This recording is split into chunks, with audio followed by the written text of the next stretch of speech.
David Kooris is the Executive Director at the Connecticut Municipal Development Authority, working to spur multifamily housing in Connecticut's downtowns and around transit hubs. Today, I speak with David about his journey, the mission of the CMDA, zoning reform, and why battling the modern suburban sprawl matters.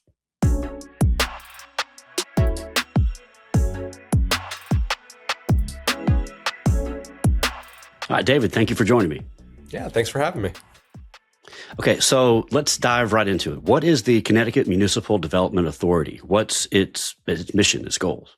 Sure. So we're a quasi-public authority that was set up by the state of Connecticut a few years ago, and our purpose is to help towns and cities around the state capitalize on their rail stations, their bus rapid transit stations, and their walkable downtowns. And so we have a diverse toolkit of support, technical assistance, and financial assistance that we can mobilize to member communities to help them make the most of the infrastructure that exists to support future development. Okay, and what about your role there? Yeah, so I'm the executive director. I started in 2024 when we launched the authority. And I have about 20 plus years of public, civic, and some private sector experience in economic development, planning, resilience, and overall helping communities realize their potential. You're a lecturer, right, as well? I am. Yeah. I've lectured at Yale University for about 13 years. I was in the School of Environment for most of that time, and then recently transitioned over to architecture. And I think my primary role there is to help students understand that city planning, urban planning, community development is a potential career path that can take advantage of their interest in design and climate action, but one for which there's a lot of job opportunities around the country. I feel that those job opportunities are growing. I feel like there's been, especially over the past decade, there's been this resurgence for traditional design, for city planning, urban planning, that I have no doubt that the appetite was always there, the desire was always there, but it feels like it's kind of like this subculture, this underground movement that really has gained a lot of traction over the past 10 years. Is that just my perspective over here?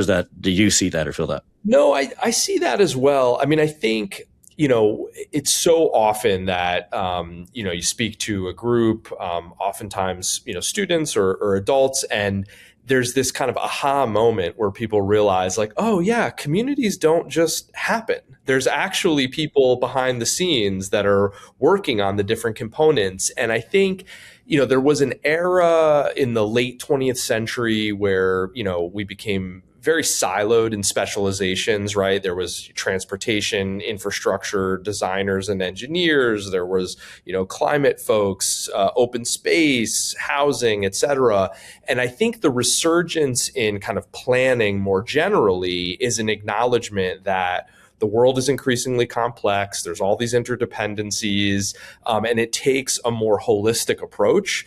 And that's what the kind of community development and community planning education instills in us, is how to break down those silos, work across the interdependencies, and help communities kind of understand how everything works together.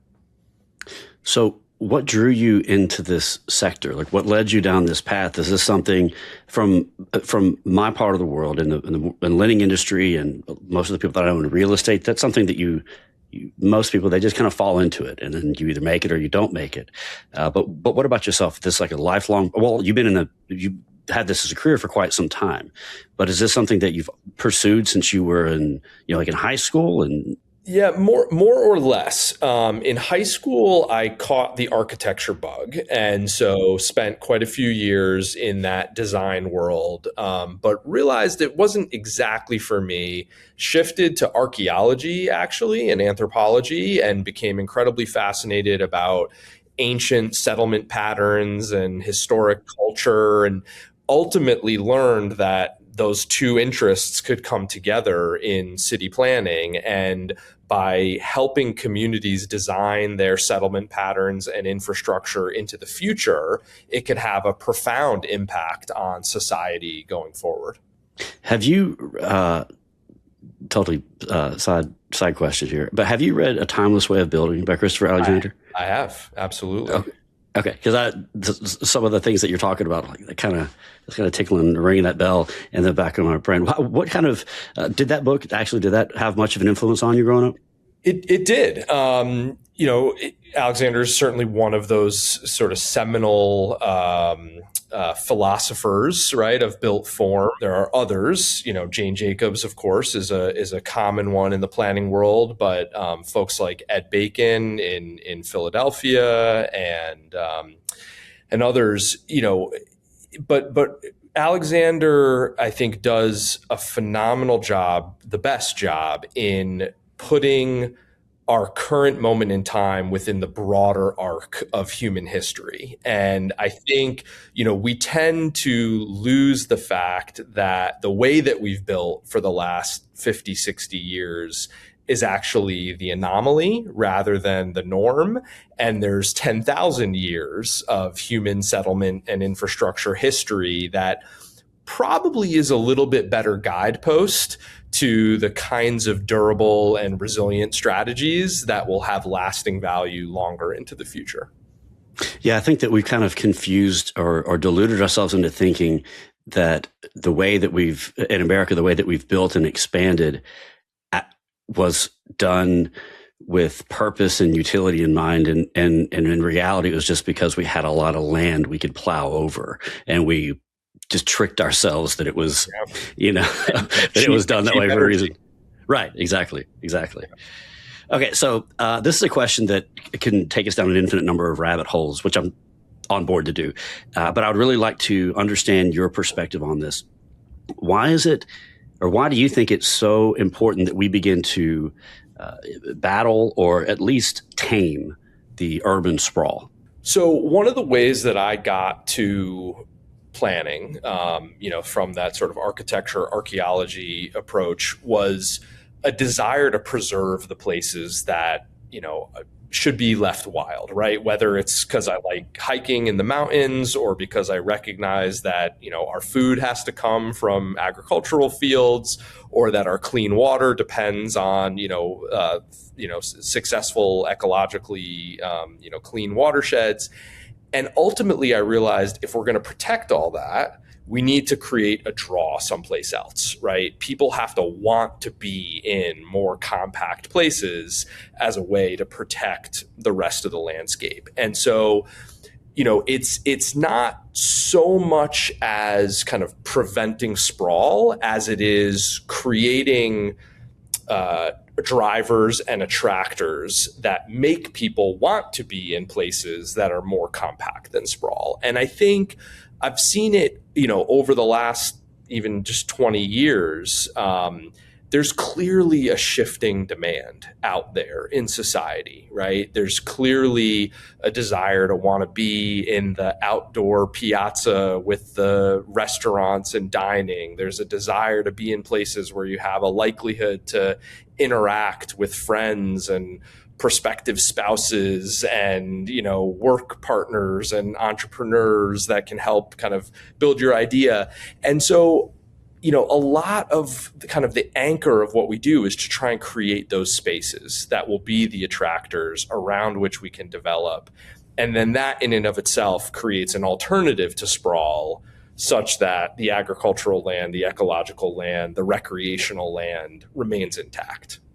Well, and again, I'd love to hear your feedback on this, because I could be totally off base, but I also feel like the offering of what we're calling the sprawl, the offerings of the last 15 years are very different than the offerings that you had in the 70s and the 80s. I mean, if I live in Texas, in Southeast Texas, but I drive all over Texas for this job, and the sprawl, the new communities that are the suburbs that have been built up over the last 10 or 15 years, they're not what the offering, the amenities, the space is not what it once was. Yeah. And so I would much rather, I live in, I'm 2 minutes from downtown. I'm in a nice old school neighborhood where kids ride bikes. I've got trees in my backyard, but my house was built in the in the late 50s, early 60s. If I wanted to buy a newer home and a nicer, big, newer home,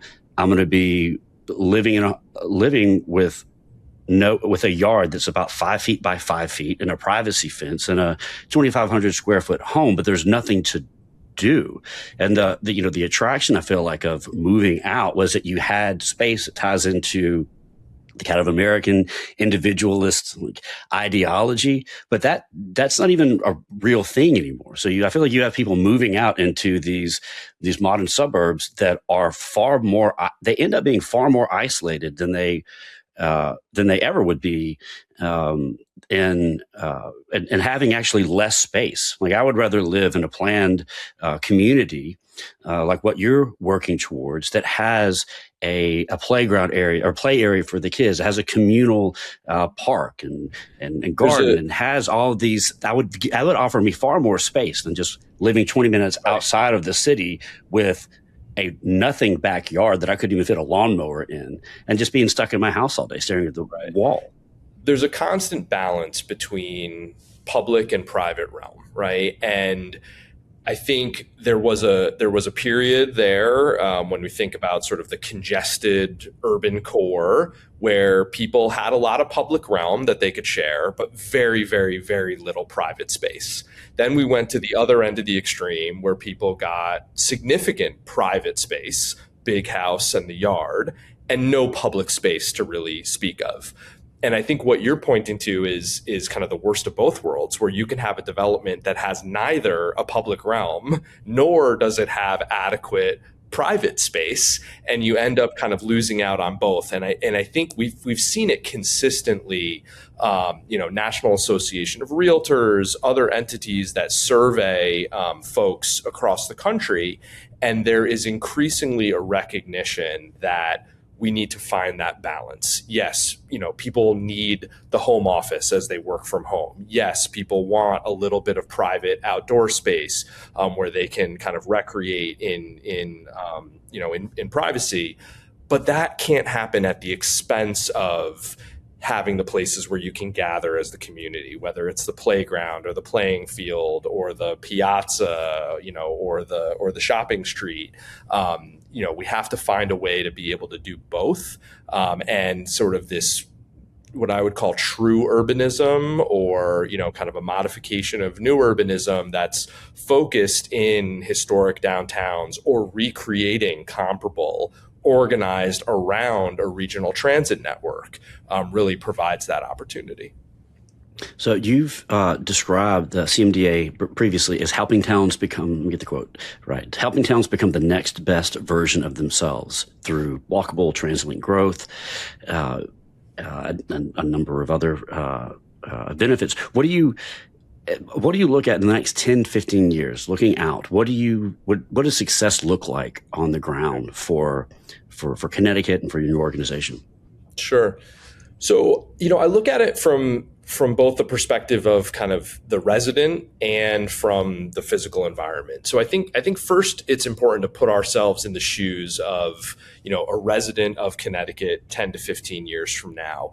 And the way that I think about it is, we have 169 municipalities in Connecticut. They're all unique and diverse, and they have different offerings, whether it's restaurants or beaches or recreational opportunities or, entertainment, shows, et cetera. You should be able to take advantage of those diverse assets in the course of a day or in the course of a week, and not have to rely on a car and the congestion on our highways. And so for me, that's kind of the primary indicator, is knowing I could wake up in a town called Fairfield and have a great, breakfast sandwich, and then I can get on a train and go to Norwalk to have, a play during lunchtime, right, in a theater, and then take the train to New Haven in the evening and go to, an opening at a gallery and a museum with a cocktail hour, and be able to do that without sitting in traffic on I-95. From the physical standpoint, that means, a network of diverse walkable nodes of activity that are strung together on this rail system. And, oftentimes we get the question about, well, is it a one size fits all solution? What does TOD mean for my community? And, I always say, first and foremost, it's about tailoring to your specific community characteristics. But I think even more importantly, in order for a transit system to work, there has to be different origins and destinations along that system, right? If every community was exactly the same, there'd be no reason to go between them. So it's about building off of what makes each community great and unique, and then making sure that there's the transit that networks them together. And so this is an opt-in model with locally approved zoning. What have you learned? What's been your experience getting both the bureaucracy and the local residents, to embrace what you're offering? Yeah. So crucial is a robust participatory process, making sure that folks have a way to meaningfully engage in a conversation around the future of their community and have it not be around a particular project, right? We've seen people they come to a zoning hearing, there's a project before them, and there's always that gut reaction. You need to take a step back from a particular project and have a more robust conversation about the future of your neighborhood or your municipality. And focus on outcomes, right? No one wakes up in the morning and says, I wish there was another office building in my community, right? Or I wish there was more apartments over in that neighborhood. But they do think about wanting more amenities, wanting, thriving small businesses, wanting, a stable fiscal situation and lower taxes. And so helping folks understand the way in which different land uses and different infrastructure investments will help them get to those outcomes is critical. And then when there's buy-in to the overall scenario or the overall plan, then individual projects just become implementation, right? You're no longer litigating or debating on a project by project basis, because projects are seen as the Legos that build up to the whole that you've already built consensus around. What's it like getting in front of residences? What do those conversations look like? Yeah. So it's always challenging, right? I think I always think back to kind of HGTV, and you watch, someone go into a house that they're thinking about purchasing, and they say, I can't possibly live here. The paint on the wall in the living room is a color I don't like, right? People have a really difficult time visualizing change, especially in a place, I think this might be different in a place like Texas, right? Where there's been a lot of development activity. The landscape around you is constantly changing.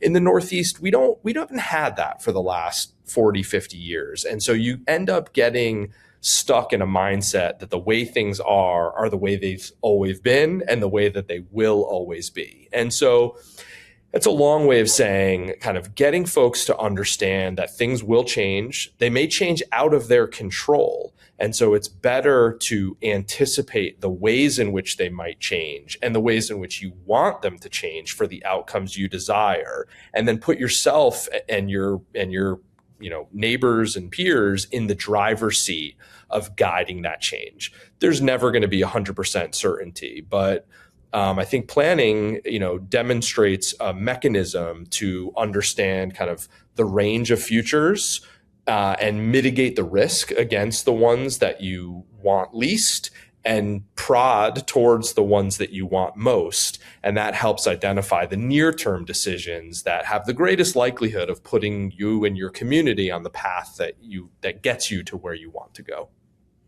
Yeah.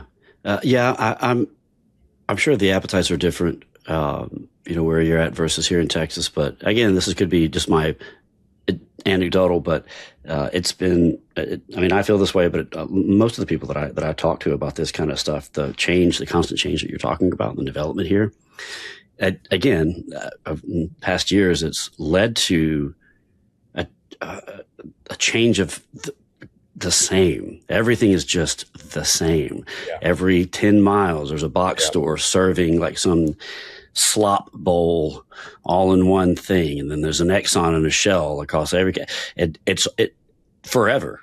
Yeah. from 100 miles from one city to the next. And it's just this, and it's just constantly tearing down and then rebuilding of the same type of thing, that there's no difference between Houston, Austin, Dallas, Fort Worth. It's all the same.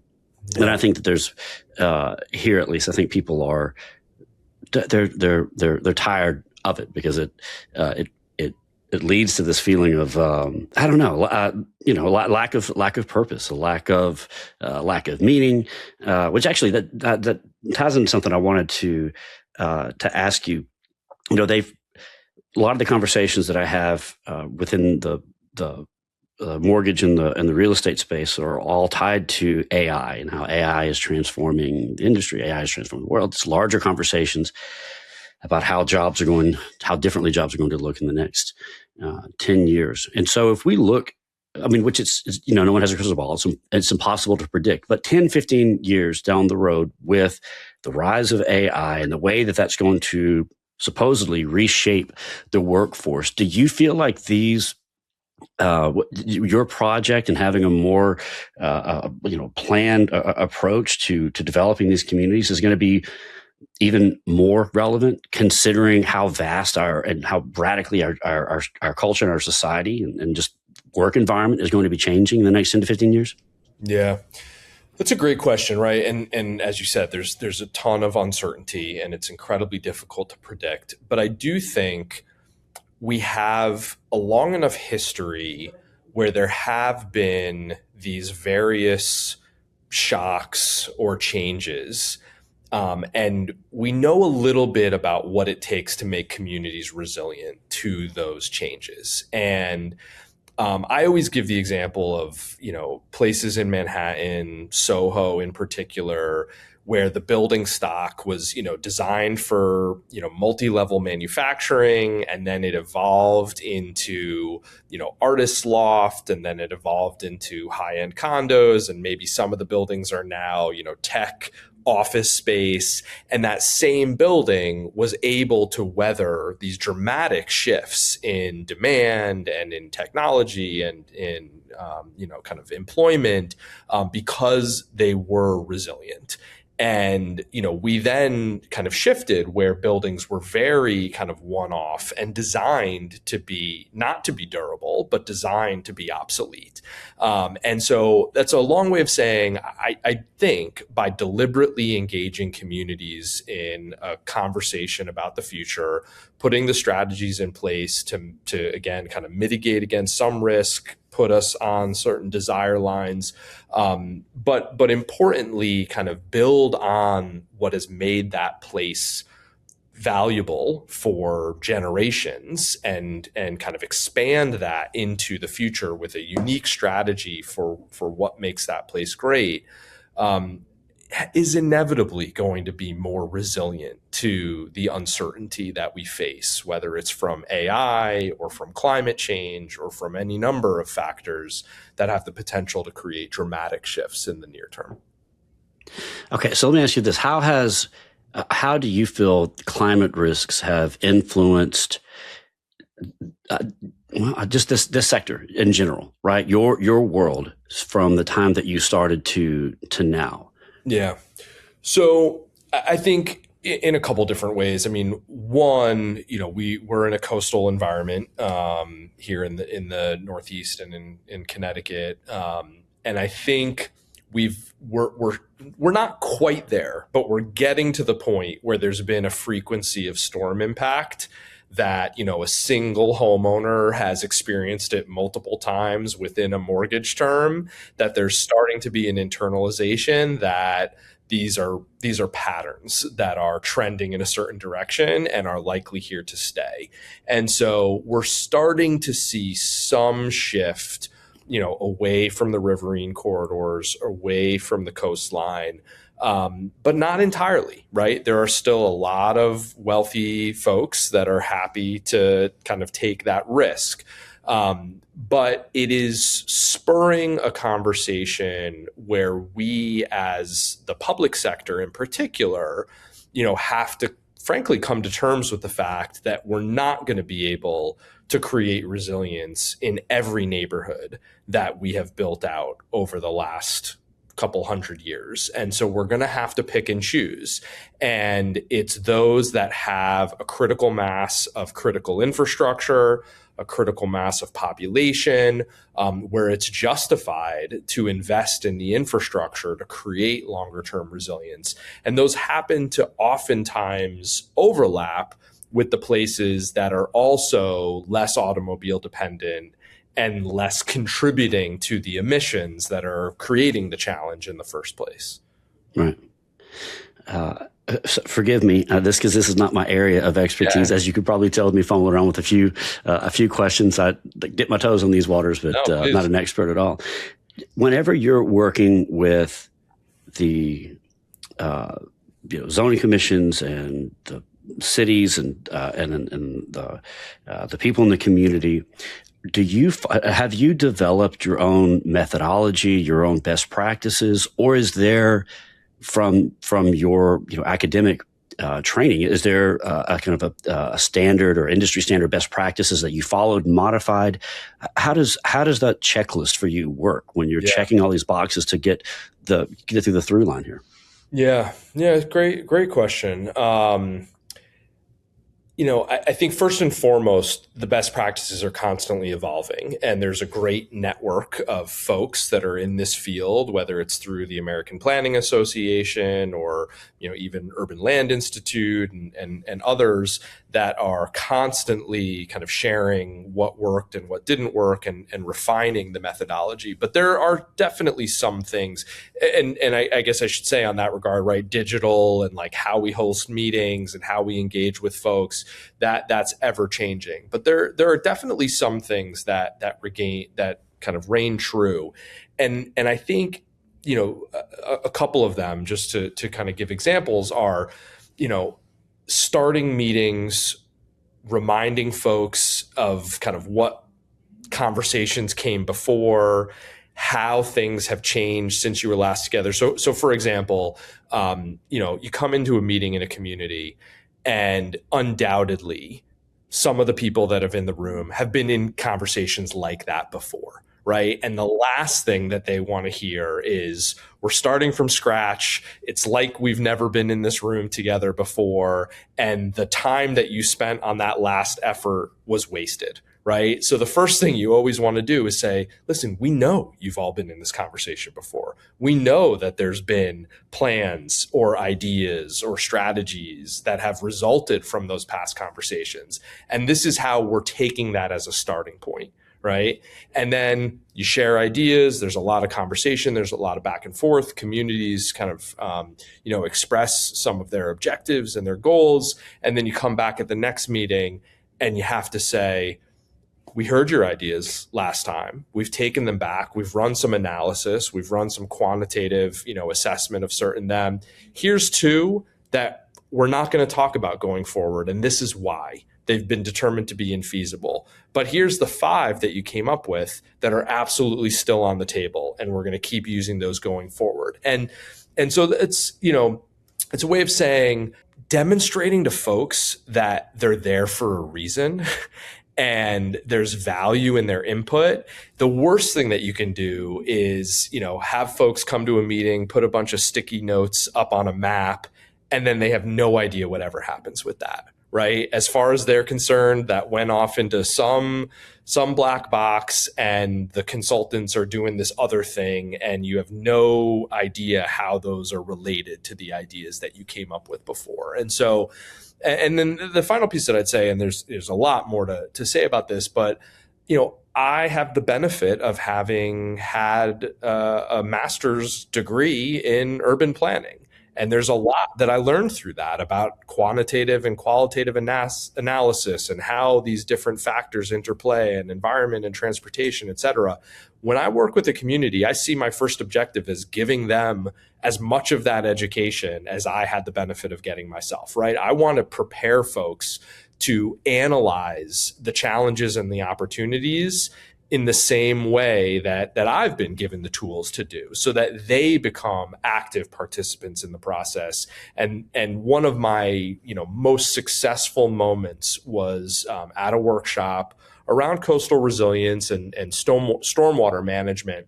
And a resident from the neighborhood asked a question about stormwater, and a different resident, one of their neighbors, stood up and said, I think I can take a stab at this. And they answered the question and explained it based on the information and the analytical tools that we had provided them with over the past several workshops. And that was victory, right? If we as consultants could step back, or as kind of public bureaucrats could step back and empower the neighborhood to engage with one another in developing the solution, that was success. From an investor standpoint, has it been your experience, or what has been your experience with investors in regard to their buy-in motivations? Let's say, is it the investors that you have spoken with and worked with over the years? Do you feel like they have been bought in at a philosophical level first, and then at a financial level? And that's not to say that they don't go hand in hand, right? Because obviously it can be financially profitable, but their initial or their main motivation, what has been your experience? Yeah. Both. I certainly know plenty of developers and investors that are just looking at the bottom line and want to understand what the return is going to be. And then there are others who won't do it if it doesn't make financial sense, but come to it and pick projects based on a more philosophical approach. And I think that could be philosophical kind of at the 30,000 foot level, right? We want to invest in walkable downtowns. We want to invest in transit-oriented development. We want to invest in these kinds of places. Or it can get down to the local level. And the most successful developers I've seen are the ones who say, I am going to take an active approach in curating this neighborhood, right? I'm not going to leave the retail mix up to chance. I saw a really interesting bike shop when I was on vacation 100 miles away. I'm going to reach out to them and see if they want to open up a satellite here. I know we need this type of a restaurant, but there's no proprietors in the area that are willing to do that. I'm going to create a partnership to open that up and demonstrate that success. And so those that recognize, as we were discussing about earlier, that kind of balance between public and private realm, that they're not just responsible for what happens within the four walls of the building, but the way in which it engages with the surrounding properties are the ones that I've seen kind of the most successful. And a big piece of our strategy, by focusing in on these kind of transit-oriented neighborhoods, these downtowns, and the development districts that we embark on with our member municipalities, a big part of that is to create a level of certainty that those developers that are trying to create those kinds of places have a high likelihood of someone across the street with that same philosophical approach, right? They're not building on an island, they're not building on an isolation, but they're building part of a neighborhood with some consistent strategy. So what advice would you give to investors and developers that are looking that might be interested in diving into the transit-oriented developments specifically, like within the next 12 months? Where should the first couple steps be? Yeah, for sure. So for us in Connecticut specifically, we have our website at wearecmda.org. We have a map of our member municipalities and kind of where they are in the process. And so we have 32 member municipalities today, 11 of which have an established development district. And so those have near-term opportunities. But if you want to be like one step ahead, it's looking at those 21 that have joined but are in the process of creating a development district, because they're the ones that are going to have the opportunities kind of in the near to midterm.